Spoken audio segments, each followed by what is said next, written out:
programa Outras Palavras, um oferecimento Sindiúti MG, Sindicato Único dos Trabalhadores em Educação de Minas Gerais. Olá, acompanhe a partir de agora as mobilizações dos profissionais da educação. A escola significa uma abertura de uma janela para o mundo. À medida em que você ataca a ciência, esses ataques, na verdade, fazem parte nos últimos anos, eu acho que numa perspectiva extremamente obscurantista, que tem tomado de assalto a vida pública brasileira. O que mobiliza os profissionais da educação neste momento? Quando a CNTE começou há 20 anos atrás, eu posso dizer que não imaginarmos que uma casa, um parlamento, pudesse fazer uma homenagem para nós. E o parlamento tem que ser isso mesmo, tem que trazer a representação das lutas populares, tem que trazer a reivindicação do desenvolvimento e ver o Estado e ver a sociedade como um todo. As mentiras sobre a reforma da Previdência que o governo federal não quer te contar. É o fim da aposentadoria por tempo de contribuição. Isso é muito grave, isso foi pouco dito, porque essa é uma regra que atinge o regime geral de previdência e não atinge só professores não, viu gente? Todo mundo que está no regime geral de previdência foi atingido por essa mudança. A própria capitalização não te garante que no final você terá alguma coisa para receber. Porque historicamente a gente já teve regimes privados em que a pessoa investiu e chegou ao final da sua vida, chegou lá para receber, o fundo quebrou e a pessoa não teve como receber nada. Então ainda tem essa questão. Educação em debate. As mobilizações dos profissionais da educação. O que esses filhos da classe trabalhadora merecem enquanto escola pública, professor Luciano? Acho que merecem a melhor escola do mundo, né? Acho que essa dimensão do direito a uma escola pública de qualidade para todos e para todas, né? Lembrar que a escola pública atende hoje no Brasil em torno de 90% da educação básica pública, feita com recursos públicos, pago pelos nossos impostos, pelos impostos da grande maioria da população. A gente sabe que no Brasil quem é mais pobre paga mais imposto, de forma geral, e é essa população que sustenta a escola. Eu sempre digo, a escola pública é a nossa mais republicana das instituições, é a mais capilar das nossas instituições, é a que mais acolheu as nossas diversidades, mas também ao acolher a diversidade, acolheu também as nossas imensas desigualdades. Então, fazer a partir dessa desigualdade uma escola pública de qualidade para todos é um grande desafio que nós temos. Nós precisamos fazer esse debate com a sociedade, não é isso, Denise? A educação e os trabalhadores e a organização da classe trabalhadora através dos trabalhadores em educação no país sempre discordou e fez as disputas que eram necessárias e que são necessárias em relação ao avanço do direito à escola, em relação às nossas condições de trabalho. Nós fomos eleitos pelo atual governo e por um grupo político conservador que se denomina Escola Sem Partido, como o principal alvo e o principal inimigo do projeto que está em curso no nosso país. Acho que isso é importante a gente discutir isso. Em 2017, nós fizemos uma greve nacional contra a reforma da Previdência, convocada pela nossa confederação, que é a CNTE, que deu conta de impedir a aprovação da reforma da Previdência do Michel Temer naquela oportunidade. E ao longo desse período e antes desse período, nós temos sido constantemente atacados, constantemente violentados por este grupo que orienta a nos filmar na sala de aula, que persegue professores, que expõe professoras, que demite professores, que não se comportam da maneira que eles acham adequada, porque para eles não é escola sem partido, é escola de um partido único, de um único pensamento, de uma única ideia. E nesse sentido, todos querem atuar na escola. E é engraçado porque, assim, nós, professores, não vamos até uma delegacia ou até um batalhão de polícia questionar ou tentar atuar na segurança pública, porque nós fomos formados para ensinar a ler e a escrever e a ter uma visão de mundo que consiga, como Paulo Freire nos ensinou, uma visão de que a pessoa consiga entender onde ela está inserida e o que a disputa da sociedade, o que a luta por melhores condições, por direitos no nosso país, que passam pela educação. Nós não fazemos isso. Nós não entramos no Odilon Berens, por exemplo, e tentamos entrar numa sala de cirurgia e tomar o bisturi da mão do médico e tentar operar o paciente no lugar do médico, porque nós discordamos do médico ou da maneira como o médico se comporta na sala de cirurgia. Da mesma forma, nós não vamos até o Tribunal de Justiça e tomamos o lugar do desembargador ou do juiz, porque nós discordamos do posicionamento dele. Então, nós precisamos muito debater isso, sabe? Ninguém conta... e aí vamos pegar um gancho sobre a questão da militarização das escolas, que muitas comunidades acham que é importante, por conta das contradições da nossa sociedade que estão dentro da escola, mas eles não dizem que a farda custa R$600 e que os alunos que não têm dinheiro para comprar a farda, o enxoval, o casaco, vão para a aula no inverno sem a blusa de frio, porque não pode vestir uma blusa de frio comum por cima da farda. Então, a gente precisa discutir essas coisas. E aí, retomando, eu queria ouvir Luciano e o nosso companheiro Wallace do Brasil de Fato sobre isso aqui também, para que a gente coloque as coisas nos devidos lugares, porque nós estamos enfrentando atualmente no país uma usurpação das questões que regulam a sociedade. Eu acho que essa reforma da Constituição que foi aprovada, ela precariza a escola pública em dois aspectos, eu acho, fundamentais. Primeiro é nessa questão mesmo da formação de professores. Ou seja, para ser professor, para ser professora, para atuar na escola pública, na escola privada, é preciso ter uma formação. Ou seja, e essa formação demora tempo. E essa formação também não é só uma formação do ponto de vista dos conteúdos que a pessoa deve saber, mas ela deve também saber ensinar, e essa é uma profissão fundamental de cuidado, né? Quer dizer, é fundamental que as pessoas sejam cuidadosas, que acolham, inclusive nas suas diversidades, acolham nessa possibilidade de formar seres humanos dentro da diversidade, que sejamos iguais. Então, nesse sentido, o fato de autorizar a participação dos policiais na escola como professores precariza isso, mas precariza também ao reduzir as possibilidades da formação para a cidadania. Quer dizer, como a gente já disse em vários outros lugares, a formação dos militares, a formação militar, ela não é para a formação do cidadão na sua plenitude. Ela é formação para a pessoa, por exemplo, obedecer. Ora, uma pessoa que só obedece, que aprende a disciplina, não aprende aquilo que a gente acha que é fundamental na escola, que é um pensamento crítico, que é justamente poder entrar em conflito dentro das regras democráticas, das regras civilizadas, inclusive com os professores. Porque os professores também, eles não têm todas as interpretações possíveis, todas as verdades. Essa verdade, muitas vezes, emerge e é construída no debate com os estudantes e entre eles. Então, uma escola militarizada, ela, de fato, ela diminui a possibilidade do conflito. E, nesse sentido, ela diminui também a possibilidade democrática. Porque, ao contrário de que muitas vezes a gente pensa, quanto mais democracia, mais conflito. Quanto mais as pessoas podem expressar, mais conflitos. E é esse conflito que nós temos que negociar.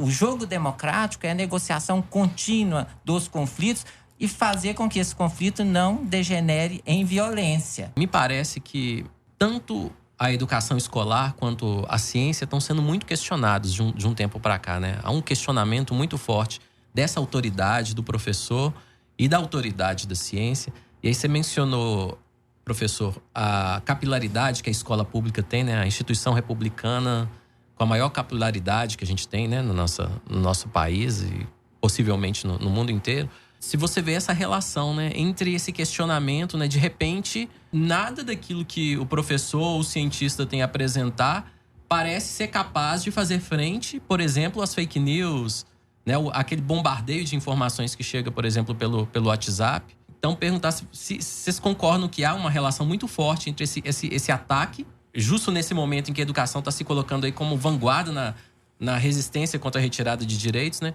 Se tem essa relação, vocês veem essa relação? A escola significa uma abertura de uma janela para o mundo, né? Uma janela que as crianças, que as novas gerações podem observar e podem optar também o que elas querem e a maneira que elas querem incorporar isso na sua vida. À medida em que você ataca a ciência, ataca a possibilidade do conhecimento científico ser uma reflexão e um conhecimento que nos ajuda a entender melhor a realidade ou certos aspectos da realidade, você está banindo do espaço democrático, do espaço público e da escola uma dimensão substantiva, uma dimensão fundamental da nossa vida cotidiana, né? Então, esses ataques, na verdade, fazem parte nos últimos anos, eu acho que numa perspectiva extremamente obscurantista, que tem tomado de assalto a vida pública brasileira e que esse governo, inclusive no Ministério da Educação, representa muito bem isso, né? É um elogio contínuo à ignorância, né? É um elogio contínuo à ideia do não saber. Muito se fala mal da escola pública, mas a gente tem visto nos últimos anos o quanto que essa escola incomoda. Porque se ela não incomodasse, ela não estava sob ataque. Se os professores não realizassem um bom trabalho na escola, eles não seriam eleitos os grandes inimigos da pátria, como tem sido nos últimos anos. Se os professores não incomodassem, a gente não teria uma escola sem partido querendo colocar mordaça nos professores. É por isso que a escola incomoda, porque ela atinge a tudo e a todos. No território, é aquela que mais está próxima da população. É onde a população muitas vezes encontra espaço, inclusive, de respirar. E que as nossas crianças... E aí, nesse sentido, sobretudo as meninas cada vez mais, né, encontram no espaço da escola, no espaço onde elas podem expressar e não se calar, que muitas vezes na família e na própria religião, por exemplo, não permite. Então, a escola tem sido esse lugar de elaboração de novos projetos de futuro para essas gerações. Momento CNTE. O que mobiliza os profissionais da educação neste momento? A Comissão de Educação, Ciência e Tecnologia da Assembleia Legislativa de Minas Gerais, presidida pela deputada e diretora estadual do Sindiúte, Beatriz Cerqueira, entregou o voto de congratulações no último dia 3 de julho à Confederação Nacional dos Trabalhadores em Educação, CNTE, que na oportunidade foi representada pela secretária-geral Fátima Silva. A CNTE se sente honrada recebendo esta congratulação de hoje, apresentada pela deputada Beatriz Cerqueira e também pelo deputado professor Betão. É uma honra para nós. Quando a CNTE começou há 20 anos atrás, eu posso dizer que não imaginarmos que uma casa, um parlamento, pudesse fazer uma homenagem para nós.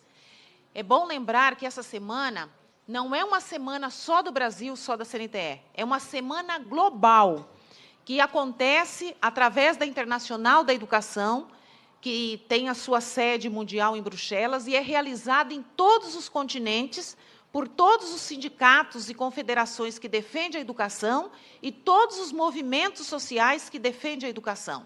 E como bem diz o nome, ela é uma semana em defesa e promoção da educação pública.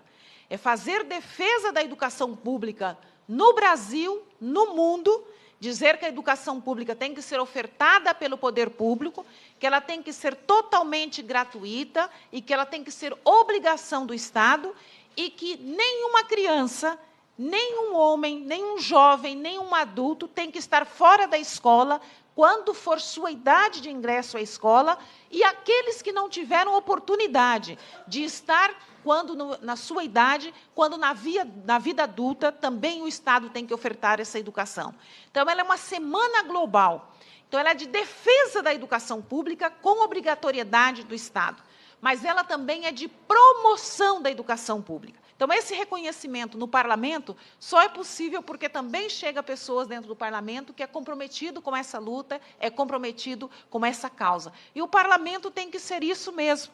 Tem que trazer a representação das lutas populares, tem que trazer a reivindicação do desenvolvimento e ver o Estado e ver a sociedade como um todo. Estamos fazendo uma jornada nacional de luta em defesa da educação pública e conclamamos a sociedade brasileira, os estudantes, os professores, os pais e toda a sociedade a voltar às ruas novamente no dia 13 de agosto em defesa da educação pública. Porque nós temos coragem coragem e não vamos deixar esse país ir à bancarrota, e a educação é a salvação de uma nação, e nós, como lutadores da educação pública, estamos nesta trincheira, porque se a vida exige coragem para nós, nós temos coragem. Após receber a homenagem, Fátima Silva, da CNTE, falou com exclusividade para o Outras Palavras. A CNTE se sente muito honrada com esta homenagem apresentada aqui na Assembleia Legislativa pela deputada Beatriz Cerqueira, que também já foi diretora da CNTE e ex-coordenadora do Sindiúti. Também subscrita pelo deputado Betão e pelo deputado Cleito. Como diz o poeta famoso aqui, a vida exige coragem. Pode saber que por parte da CNTE, por parte do Sindiúti, que é nosso filiado aqui, essa coragem, junto com o Fórum Nacional de Educação, nós vamos continuar tendo, defendendo a educação pública e fazendo promoção de tudo aquilo que a escola pública produz no país, em todos os rincões desse país, e inclusive aqui em Minas Gerais, que também foi homenageado uma equipe brilhante de estudantes de uma escola do interior, quais são campeões de matemática, estão sendo convidados para ir para Tauã representar o estado de Minas Gerais. Então é isso que nós queremos promover da educação pública, é isso que nós queremos promover da escola pública. A deputada Beatriz Cerqueira, como presidenta da Comissão de Educação, Ciência e Tecnologia da Assembleia Legislativa de Minas Gerais, entregou no último dia 3 de julho voto de congratulações ao professor de matemática da Escola Estadual Presidente Costa e Silva, Adalgísio Gonçalves Soares, e alunos do 9º ano do ensino fundamental e do 3º ano do ensino médio daquela escola que está localizada na cidade de Minas Novas, no Vale do Jequitinhonha. Eles foram homenageados pela conquista de 4 medalhas na Olimpíada Internacional Matemática Sem Fronteiras 2019, edição brasileira. A competição contou com a participação de mais de 20 países. Essa homenagem surgiu quando eu soube, Adalgísio, de uma vaquinha, né? Vamos aproveitar e fazer a propaganda correta dela, quem sabe. Pelas redes sociais, pelo Facebook, o professor celebrou que a escola participava pela primeira vez da Olimpíada Internacional Matemática Sem Fronteiras, com 2 turmas, o 9º ano do ensino fundamental e o 3º ano do ensino médio. Por essa participação, foram conquistadas 4 medalhas de ouro estadual e nacional com o 9º ano e ouro estadual e prata nacional com o 3º ano. Diante desse resultado, dessas medalhas na Olimpíada Internacional Matemática Sem Fronteiras, eles foram convidados para fazer parte da delegação brasileira para disputar a etapa mundial da Olimpíada, que ocorrerá em Tauã, 4 a 8 de agosto. E, neste momento, alunos, escola, professores estão numa batalha para terem condições de participarem dessa etapa mundial. A gente sabe que a educação no Brasil tem um histórico aí de desvalorização, em todos os sentidos.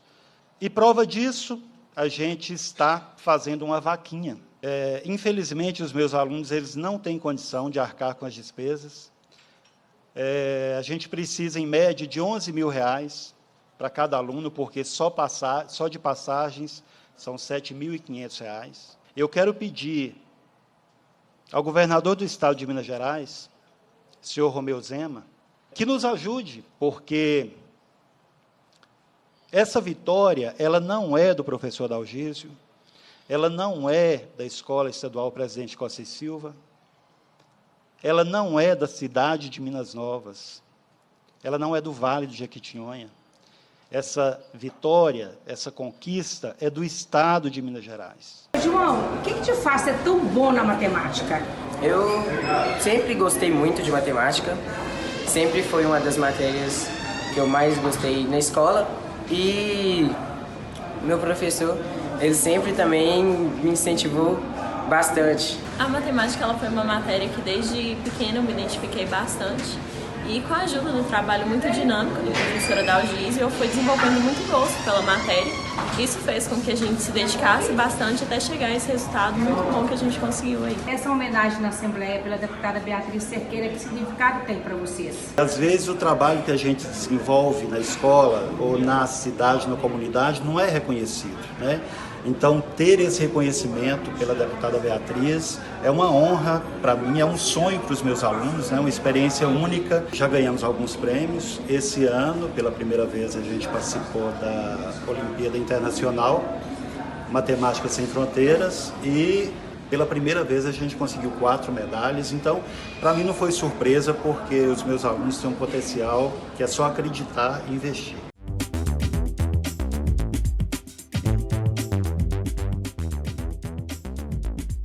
As mentiras sobre a reforma da Previdência que o governo federal não quer te contar. A reforma da Previdência é o que nós vamos discutir nesse dia de hoje. Deputada Beatriz Cerqueira, 379 deputados votando a reforma da Previdência no primeiro turno, 131 contrários. Podemos ter esperança? Podemos ainda reverter esse quadro? Podemos mudar esse resultado ainda? Podemos.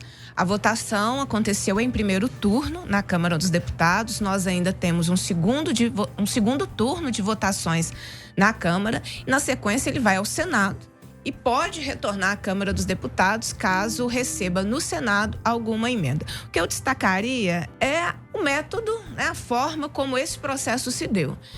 Nós tivemos um governo com muita pressa de fazer uma alteração estrutural na vida das pessoas, né? Nós estamos dizendo de um direito que estava na Constituição desde 88, não só a Previdência, mas a Seguridade e assistência fazem parte desse tripé, e em menos de 6 meses, a rapidez para se aprovar uma reforma que as pessoas não entenderam direito. Eu destacaria também a quantidade de emendas, de mecanismos que o governo federal utilizou para fazer um processo que trouxesse esses 379 parlamentares. Quem acompanhou aí a publicação de emendas, programas que foram muito rapidamente definidos, sabe que isso está ligado à votação da reforma na Câmara dos Deputados. Ou seja, vários parlamentares não votaram por convicção, votaram por uma via de mão dupla que lhe foi concedida aí com a liberação de emendas parlamentares, de programas para suas bases eleitorais. Mas é possível sim reverter. Nós temos agora que compreender o que foi essa reforma aprovada no primeiro turno, e ela desnudou, né? Aquele deputado que dizia, estou indeciso, vou ver, vou avaliar. Agora ficou tudo claro como os deputados se comportam, os 379, os 131. Nós tivemos uma postura vergonhosa da maioria da bancada federal em Minas Gerais, com as honrosas exceções que eu gostaria de dizer, aqueles que votaram contra a reforma da Previdência da bancada federal e, portanto, a nosso favor, foram os deputados federais por Minas Gerais, André Janones, Áurea Carolina, Júlio Delgado, Leonardo Monteiro, Margarida Solomão, Mário Hering, Odair Cunha, Padre João, Patrus Ananias, Paulo Guedes, Reginaldo Lopes, Rogério Correia, Wilson da Fetaeng e Wellington Prado. A primeira questão que eu gostaria de destacar desse processo que foi votado em primeiro turno é o fim da aposentadoria por tempo de contribuição. Isso é muito grave, isso foi pouco dito, porque essa é uma regra que atinge o regime geral de previdência e não atinge só professores não, viu, gente? Todo mundo que está no regime geral de previdência é atingido, ou que pretende, né, entrar, ou que pretende trabalhar. Todo mundo que está no regime geral de previdência foi atingido por essa mudança. Antes, no regime geral de previdência, você poderia acumular o seu tempo de contribuição e com este tempo de contribuição, você se aposentaria, que são os 30 anos para mulher, os 35 para homem, com uma redução de 5 anos no caso de professores, tanto da rede privada quanto os professores que são vinculados, aí designados e, portanto, vinculados ao regime geral de previdência. Com a votação no primeiro turno, se ela prevalecer, você não só terá que ter todo esse tempo de contribuição, mas também passa a ter a idade. Então, você terá que ter o tempo de contribuição casado à idade mínima que foi votada lá no Congresso, que para a mulher, 62 anos, e para homem, 65 anos de idade. Então, essa mudança é gravíssima, foi pouco falada. Por que ela é grave? Porque você olha para profissões que têm alta rotatividade, você vai identificar que as pessoas terão muita dificuldade em chegar até os 65 anos com vínculo formal. Então, você pega um servente pedreiro, você pega uma empregada doméstica, você pega um trabalhador do comércio, você pega um trabalhador de telemarketing, você pega profissões que são ligadas com risco de vida, você pega, então, pessoas que estão em profissões que não conseguem chegar aos 65 anos de idade, muitas vezes com vínculo formal, né? Que é o vinculado aí ao regime geral de previdência. Então, só essa regra, só isso, que é você ter que casar tempo de contribuição mais a idade mínima, vai excluir muita gente do direito de se aposentar. No regime próprio, nós já temos a vinculação de tempo de contribuição e idade mínima para se aposentar. Mas o que o Congresso fez é um processo, é um crime, né? É um crime com a educação. Porque no caso da professora, nós vamos ter duas regras. Primeiro, uma de transição, que foi aquela que nós acompanhamos a votação lá na sexta-feira, que é para quem já está trabalhando, quem já é professor, pode, então, ter os seus 52 anos de idade se mulher e 55 se homem. Mas para quem ainda entrará no mercado de trabalho, está estudando, ainda vai se tornar professor, a regra geral é de 57 anos para a mulher e de 60 anos para os homens. Mas isso não é só isso.